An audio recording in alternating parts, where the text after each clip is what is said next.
360 ఈ ఒక్క నెంబర్ కోసం దేశ రాజకీయాలలో సైలెంట్ గేమ్ నడుస్తుందా? ఒక ప్రభుత్వాన్ని ఏర్పాటు చేయాలంటే 272 ఎంపీలు చాలు, కానీ రాజ్యాంగాన్ని మార్చాలంటే కావాల్సింది 360 సీట్లు. అందుకే ఇప్పుడు దేశ రాజకీయాల్లో వినిపిస్తున్న కొత్త పేరు ఆపరేషన్ 360. అసలు ట్విస్ట్ ఏంటంటే ఎన్నికలలో 360 సీట్లు గెలవాల్సిన అవసరమే లేదు.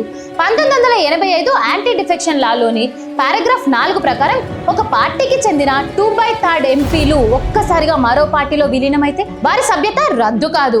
అందుకే మహారాష్ట్ర, వెస్ట్ బెంగాల్, ఇతర రాష్ట్రాల్లో కనిపిస్తున్న రాజకీయ పరిణామాల వెనుక ఇదే వ్యూహం ఉందనేది అనేకుల ప్రశ్నగా వినిపిస్తుంది. ఎందుకంటే 360 సీట్లు వస్తే డీలిమిటేషన్, 1 నేషన్ 1 ఎలక్షన్, ఇంకా కొత్త రాజ్యాంగ సవరణలు చేయడము సులభం అవుతుందనేది విశ్లేషకులు చెబుతున్నారు. ముఖ్యంగా డీలిమిటేషన్ జరిగితే జనాభా ప్రాతిపదికన ఉత్తరాది రాష్ట్రాలలో సీటు భారీగా పెరిగి దక్షిణాది రాష్ట్రాల రాజకీయ ప్రభావం తగ్గుతుందనే ఆందోళనలు వ్యక్తమవుతూనే ఉన్నాయి. అయితే మరోవైపు ప్రభుత్వం మరియు మద్దతుదారులు మాత్రం డీలిమిటేషన్ అనేది రాజ్యాంగ ప్రక్రియ, సమాన ప్రాతినిధ్యం కోసం అవసరమైన చర్య అని వాదిస్తున్నారు.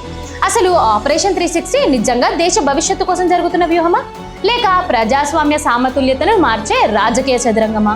మీ అభిప్రాయం కామెంట్ చేయండి. ఇంకా ఇలాంటి మరెన్నో ఇన్వెస్టిగేటివ్ వీడియోస్ కోసం మన ఛానల్ని సబ్స్క్రైబ్ చేయడం అస్సలు మర్చిపోకండి.